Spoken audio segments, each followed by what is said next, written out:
जैसे ही देश में चुनाव आते हैं तो चीजें हिंदू मुसलमान, भारत पाकिस्तान, दंगे फसाद या फिर फ्री और वेलफेयर स्कीम पर आकर रुक जाती हैं। लेकिन कोई भी उस स्टेट के आर्थिक हालातों के बारे में बात नहीं करता जो आम जनता को सीधे इफेक्ट करते हैं। अब गुजरात को ही ले लीजिए कि आप जानते हैं गुजरात सरकार का पब्लिक डेट यानी सरकार पर कितना कर्जा है, इस कर्जे पर कितने करोड़ों का ब्याज सरकार हर साल पे कर रही है और इस कर्जे को अगर पॉपुलेशन के हिसाब से तोड़ दिया जाए तो गुजरात के हर एक शख्स के सर पर कितना कर्जा है।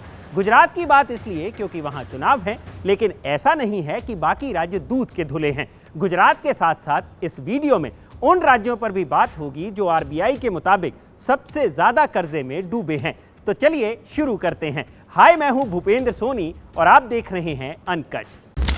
सबसे पहले बात गुजरात की। गुजरात सरकार पर कितना कर्ज है, इसका जवाब मिलता है 15 मार्च 2022 को गुजरात के फाइनेंस मिनिस्टर कानू देसाई द्वारा विधानसभा में दिए गए लिखित जवाब में, जिसमें बताया गया है कि गुजरात सरकार पर पब्लिक डेट यानी कर्जा है 3,09,63 करोड़ का। कानू देसाई ने यह भी बताया कि सरकार ने इस कर्ज पर साल 2019-20 में 20,293 करोड़ का इंटरेस्ट और 16,701 करोड़ रुपए का प्रिंसिपल अमाउंट पे किया है। वहीं 2020-21 में इंटरेस्ट के तौर पर 22,099 करोड़ और प्रिंसिपल दिया गया 17,918 करोड़ रुपए का, जिस पर ऑपोजिशन ने सवाल उठाए कि गुजरात सरकार का कर्ज बढ़ता जा रहा है और सरकार का 10% के करीब बजट सिर्फ लोन का ब्याज पे करने में जा रहा है। जानकारों के मुताबिक अगर इस कर्ज को गुजरात की पॉपुलेशन के हिसाब से बांट दिया जाए तो गुजरात की पॉपुलेशन है अप्रॉक्स 6.55 करोड़, यानी गुजरात के हर शख्स के सर पर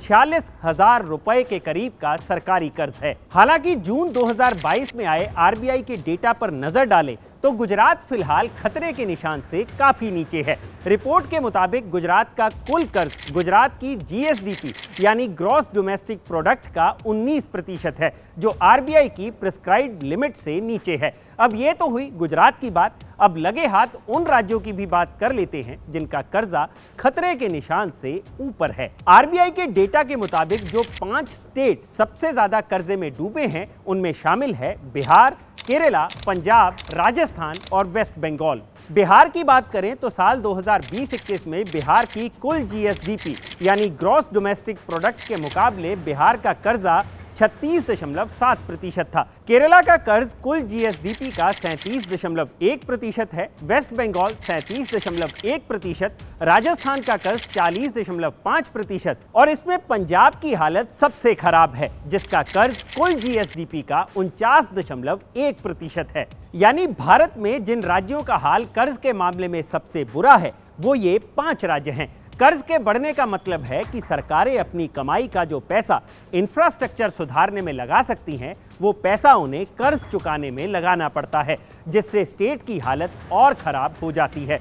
पंजाब की बात करें तो पंजाब का कर्ज बढ़ने के पीछे की सबसे अहम वजह है फ्रीबीज, जैसे कि किसानों को मुफ्त बिजली और बाकी फ्री की स्कीमों की वजह से पंजाब को काफी नुकसान झेलना पड़ा है। आरबीआई की स्टडी बताती है कि राजस्थान, केरला और पंजाब जैसे राज्यों की कमाई का 90% हिस्सा सैलरीज, पेंशन्स और लोन का इंटरेस्ट पे करने में चला जाता है। यानी कुल मिलाकर बात इतनी है कि 5 छोड़िए 10 सबसे ज्यादा कर्जे में डूबे राज्यों में गुजरात का नाम फिलहाल कहीं नहीं है। लेकिन आरबीआई की फाइंडिंग्स के मुताबिक सरकारों को रेवेन्यू को बढ़ाने और एक्सपेंसेस को कम करने की तरफ ध्यान देने की जरूरत है और साथ ही ग्रॉस फिस्कल डेफिसिट पर भी लगाम लगाना उतना ही जरूरी हो जाता है, जिसके लिए सरकारों को फ्रीबीज पर खर्च किए जा रहे अरबों रुपयों को टैकल करने की जरूरत है।